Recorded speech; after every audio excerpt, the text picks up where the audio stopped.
কবিতাৰ শিৰোনাম তোমাৰ অস্তিত্ব। কবি সৌৰভ শৰ্মা। আবৃত্তি আশুতোষ শৰ্মা। মোৰ সপোনত তুমি, মোৰ দাপোনতো তুমি।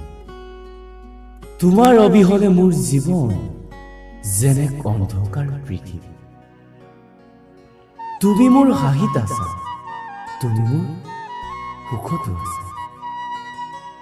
প্ৰতিটো ক্ষণৰে সমভাগী হৈ তুমি মোক আপোন কৰিছা। তোমাক লৈ মোৰ এই জীৱন আৰু তোমাতে শেষ মোৰ আশা।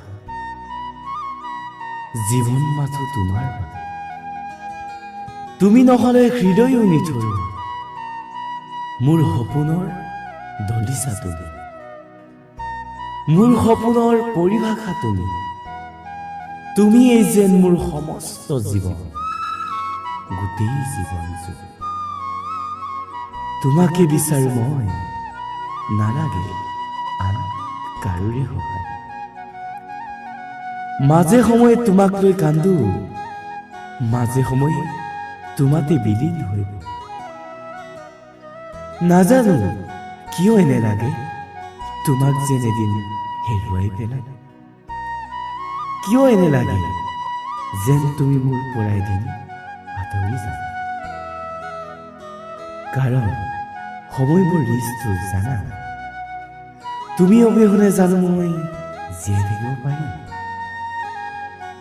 সেই অকলশৰীয়া পৃথিৱীখনত। আজি সেই চিন্তাই বুকুত ভৰকৈ কষ্ট দিছে।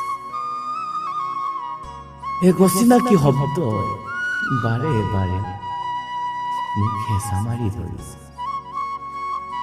এই বেদনা মোৰ সহ্যৰ বাহিৰত। মই মোৰ ধৈৰ্য হেৰুৱাই পেলাইছো। এতিয়া মাথো